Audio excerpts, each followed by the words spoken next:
Look at your hand right now. The color you see has been tens of thousands of years in the making. And the story behind it is stranger, darker, and more fascinating than anything you were taught in school. It starts with a molecule. One single molecule called melanin. Your skin produces it. Every human on Earth produces it. The difference between the darkest skin and the lightest skin on the planet is not a different ingredient. It is simply how much of this one molecule your body makes. That is it. The entire visible spectrum of human skin color comes down to quantity, not kind. But why does that quantity vary so dramatically from person to person, from continent to continent? The answer is the sun, specifically ultraviolet radiation, and your ancestors spent hundreds of thousands of years in a war with it. Here's the fact that stops most people cold.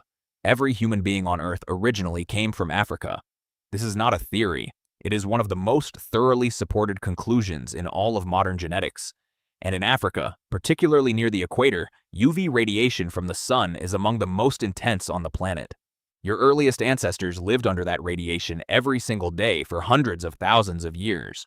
Dark skin, skin rich in melanin, is a shield. Melanin absorbs UV radiation before it can penetrate deep into the body and destroy something critical: folate. Folate is a B vitamin that your body cannot survive without. It is essential for DNA repair and cell division. It is so critical during pregnancy that without enough of it, a developing fetus cannot form a proper neural tube. The result is severe birth defects, death. Your ancestors who had more melanin protected their folate, survived, had healthy children, and passed that melanin on. Your ancestors who had less melanin in equatorial Africa lost more folate, had fewer surviving children, and over hundreds of generations, their genes became rarer. This is natural selection, not a choice, not a design. A brutal, slow, invisible filter that ran for thousands of generations. Now here is where the story twists. Around 70,000 years ago, small groups of humans began leaving Africa.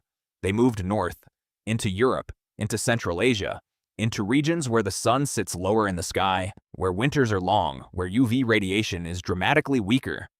And suddenly, the equation flipped. In low UV environments, dark skin became a problem, not because of folate.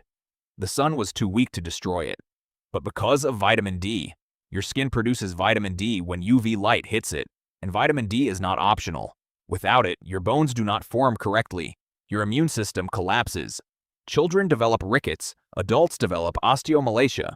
In northern latitudes with weak sunlight and long winters, darker skin, which blocks UV radiation, also blocks the very UV radiation needed to produce vitamin D. In those environments, lighter skin was the advantage. More UV got through.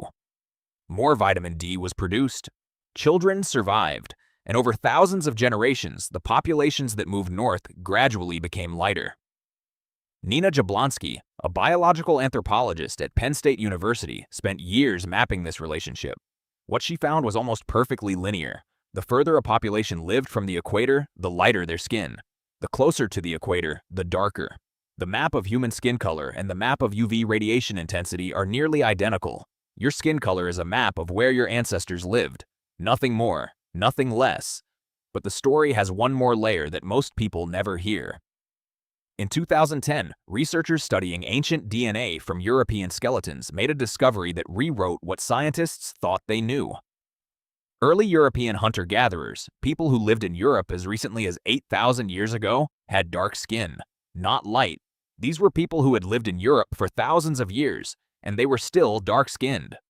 The lightening of European skin happened far more recently than anyone had assumed, driven largely by the shift to farming, which dramatically reduced the amount of animal-based vitamin D in the diet and made UV-based production even more critical, which means the pale skin of Northern Europeans is not ancient.